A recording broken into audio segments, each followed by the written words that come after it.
भारत को ऐसा क्या मिल गया जिससे दुनिया में नंबर 1 बना भारत। भारत के आगे झुका पूरा अमेरिका। आत्मनिर्भरता की ताकत ने भारत को अमेरिका का भी बाप बना दिया। दोस्तों, इस समय भारत ऐसी ताकत हासिल कर चुका है जिसका सामना अमेरिका तक नहीं कर सकता।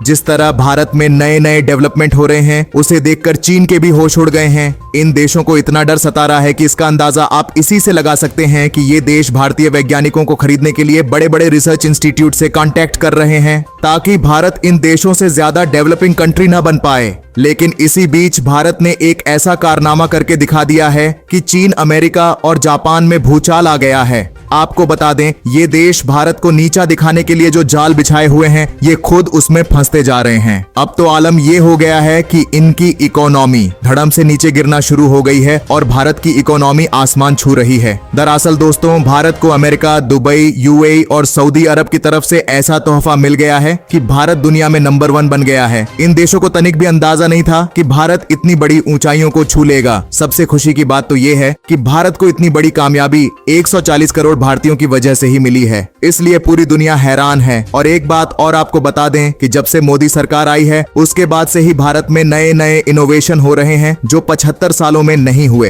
तो दोस्तों, आगे वीडियो में जानेंगे कि भारत को ऐसा क्या मिल गया है जो भारत को दुनिया में नंबर 1 बना दिया है। साथ ही साथ ये भी जानेंगे कि इससे 140 करोड़ भारतीयों को क्या फायदा मिलने वाला है। तो दोस्तों, वीडियो को ध्यान से जरूर देखिएगा और कमेंट बॉक्स में जय हिंद लिखना मत भूलिएगा। दोस्तों, एक ऐसी खबर सामने निकल कर आ रही है जिससे पूरी दुनिया में हड़कंप मच गया है। वर्ल्ड बैंक ने भारत को लेकर ऐसी खबर दी है कि अमेरिका के भी रातों की नींद उड़ गई है। दरअसल वर्ल्ड बैंक ने रेमिटेंस के बारे में एक बहुत ही इंपॉर्टेंट रिपोर्ट छापी है। रेमिटेंस की वजह से भारत अमेरिका का बाप बन गया है। चीन की तो बात ही मत पूछो, इस समय भारत रेमिटेंस की दुनिया का बादशाह बन चुका है। अगर रेमिटेंस की बात करें तो रेमिटेंस एक ऐसा तरीका है जिसके जरिए किसी दूसरे देश में रह रहे या कार्य कर रहे लोग अपने देश में पैसा भेजते हैं। और आप जानकर हैरान हो जाएंगे कि इस साल 2023 की रिपोर्ट में भारतीयों ने रिकॉर्ड तोड़ दिया है।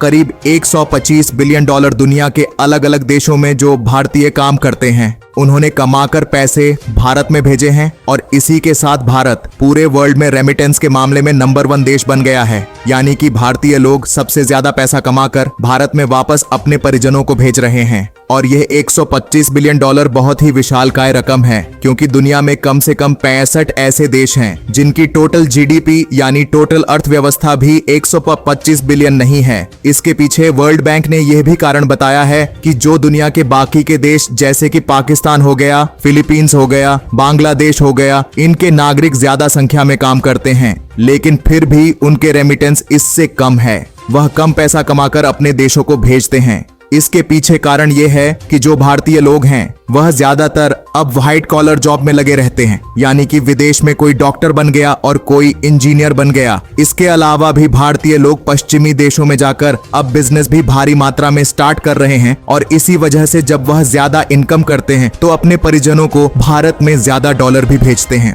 वहीं पाकिस्तान, बांग्लादेश और फिलीपींस के लोगों की बात करें तो ये लोग ज्यादातर मजदूरी के काम में लगे रहते हैं। लेकिन यहाँ पर सबसे बड़ा सवाल ये है कि भेजे गए इस पैसे से अर्थव्यवस्था को क्या फायदा होता है, क्योंकि जो लोग विदेश में पैसा कमा रहे हैं वह अपने भारत में अपने परिजनों को पैसा दे रहे हैं, तो सरकार को इससे क्या बेनिफिट मिल रहा है। तो आपको बता दें कि जब कोई व्यक्ति फॉरेन में पैसा कमाता है तो वह व्यक्ति जो भारत में अपने परिजनों को पैसा भेजता है तो वह डॉलर की फॉर्म में भेजता है। डॉलर सरकार के पास जाते हैं, सरकार उस डॉलर को अपने पास रखती है और फिर उस डॉलर को एक्सचेंज करके परिजन के अकाउंट में INR यानी कि भारतीय रुपया भेजती है। इससे होता यह है कि डॉलर भारत के खजाने में चला जाता है और भारत का खजाना तेजी से बढ़ता है और इस खजाने के बहुत सारे इस्तेमाल हैं। अगर हम दुनिया में कुछ भी सामान इंपोर्ट करते हैं, जैसे कि कच्चा तेल मंगा रहे हैं, तो उसकी पेमेंट भारतीय रुपए में नहीं होगी, उसकी पेमेंट होती है इसी डॉलर में जो कि खजाने में मौजूद होता है। इसके अलावा अगर देश में महंगाई बढ़ती है तो खजाना खर्च किया जाता है ताकि महंगाई को कूल डाउन किया जा सके। इसके अलावा अगर भारतीय रुपया ज्यादा गिरता है डॉलर के मुकाबले, तब भी फॉरेन मार्केट में डॉलर रिलीज करके भारतीय रुपए को बचाया जाता है। इसके अलावा एक सबसे बड़ा फायदा यह है कि हमारी इकोनॉमी को डायरेक्ट बेनिफिट देता है। दरअसल जिस देश का खजाना जितना बड़ा होता है, फॉरेन इन्वेस्टर जो होते हैं उनका कॉन्फिडेंस उतना ही हाई होता है, क्योंकि उन्हें लगता है कि अगर इस देश का खजाना बड़ा है और इस देश में आने वाले समय में कोई संकट आया तो ये देश अपने खजाने से अपने देश को संभाल ले जाएगा। और जो हमने पैसा इस देश में लगाया है यानी कि इन्वेस्ट किया है वह सुरक्षित रहेगा। इसलिए वह और ज्यादा पैसा देश की इकोनॉमी में इन्वेस्ट करते हैं, जिससे ओवरऑल जीडीपी बढ़ती है और उस देश में नई नई फैक्ट्रियां खुलती हैं। इससे आप अंदाजा लगा सकते हैं कि यह खजाना कितना ज्यादा इंपॉर्टेंट है। इसके अलावा रूस की मैन्युफैक्चरिंग इंडस्ट्री डूबने की कगार पर है और रूस इसमें भारत की मदद चाहता है। रूस चाहता है कि भारत डूबती रशियन कंपनी को संभाले और अमेरिकन यूरोपियन कंपनी को भारत रिप्लेस कर सके। यहाँ तक कि रूस ने अपनी कंपनी की ऑनरशिप भारत को देने का इन्विटेशन दे दिया है और इसका मतलब ये है कि अगर भारत इन रूसी कंपनी को एक्वायर कर लेता है तो रूसी मार्केट से टेक्नोलॉजी और फॉरेन एक्सचेंज भारत आ सकेगा। फाइनली भारत के लिए रूस के दरवाजे हमेशा के लिए खुल चुके हैं, जो अभी तक केवल चीन के लिए खुले हुए थे, और ये गोल्डन अपॉर्चुनिटी भारत किसी भी सूरत में नहीं छोड़ेगा। द हिंदू की एक रिपोर्ट में इस बात का खुलासा हुआ है कि रूस की बहुत सी कंपनी को अमेरिकन और यूरोपियन कंपनी बदल चुकी हैं। मतलब रूस में ऐसे कई प्रोडक्शन यूनिट्स हैं जो आउट ऑफ सर्विस हो चुके हैं और एक टाइम पर इन फैक्ट्रीज को चला रहे वेस्टर्न देश अब रशिया से बाहर निकल चुके हैं। ये फैक्ट्री अब खाली पड़ी है और प्रोडक्शन न होने की वजह से रूस को चीनी इम्पोर्ट का सहारा लेना पड़ रहा है, जिसकी वजह से छोटे छोटे सेक्टर्स तक रूस चीनी कंपनी पर डिपेंडेंट बन चुका है और बहुत सा फॉरेन रेवेन्यू रूस को इन चीजों को खरीदने में इस्तेमाल करना पड़ रहा है। रूस चाहता है कि भारत फैक्ट्री को खरीदे या रूसी कंपनी के साथ पार्टनरशिप में इन प्रोडक्शन यूनिट को फिर से शुरू करे। ऑलरेडी कई चीनी कंपनी रूस में एंट्री कर चुकी हैं और इनमें से एक है ऑटोमोबाइल इंडस्ट्री, जिसको लेकर रूस का 80% मार्केट चीनी कंपनी डोमिनेट करती है। इसके अलावा टेक्सटाइल, केमिकल्स, स्लाइड और मेटल फैब्रिकेशन जैसे कुछ सेक्टर्स हैं जहां रूस अब भारतीय कंपनी और मैन्युफैक्चरर्स की प्रेजेंस चाहता है। और आपको बता दें कि रूस इस बात को अच्छे से जानता है कि अपनी मैन्युफैक्चरिंग को चलाए रखने के लिए अकेले चीन पर निर्भर रहना गलत साबित हो सकता है और वैसे भी यह देश भरोसे लायक बिल्कुल भी नहीं है। ऐसे में बड़े मैन्युफैक्चरिंग देशों में भारत का नाम सबसे ऊपर आता है और रूस भारत पर आंख बंद करके भी विश्वास कर सकता है।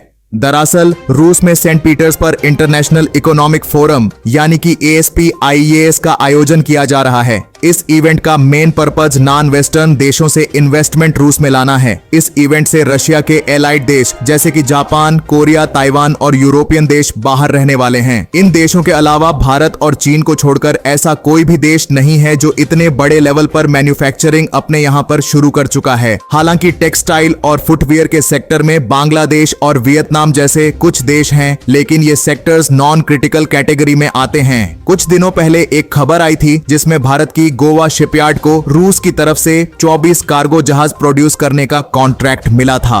यह कॉन्ट्रैक्ट पहले रूसी कंपनी को दिया जाने वाला था, लेकिन रॉ मटेरियल की कमी और रिसोर्सेज के एबिलिटी की वजह से भारत रूस के लिए इन कार्गो वेसल्स का निर्माण करेगा। PLI के जरिए कई वेस्टर्न कंपनी और US के लायन देश दुनिया भर में प्रोडक्शन शुरू कर चुके हैं या करने वाले हैं, लेकिन किसी विपरीत परिस्थिति में एक झटके से यह कंपनी भारत को छोड़कर भी जा सकती है। रूस के पास चीन की दोस्ती थी, इसलिए रूस ऐसे टाइम पर आसानी से निकल पाया, लेकिन भारत के साथ किसी देश की लड़ाई का फायदा चीन किसी भी हद तक जाकर उठा सकता है। इसलिए काफी जरूरी हो जाता है कि भारतीय कंपनी और रॉ मटेरियल को तैयार किया जाए, जिससे सही मायनों में भारत आत्मनिर्भर बन सके। फिलहाल किसी भी भारतीय कंपनी के रूस जाने की खबर की पुष्टि अभी तक नहीं हुई है, पर इसके 100% चांसेस हैं कि भारतीय मैन्युफैक्चरर्स इस मौके का फायदा उठाने से नहीं चूकने वाला।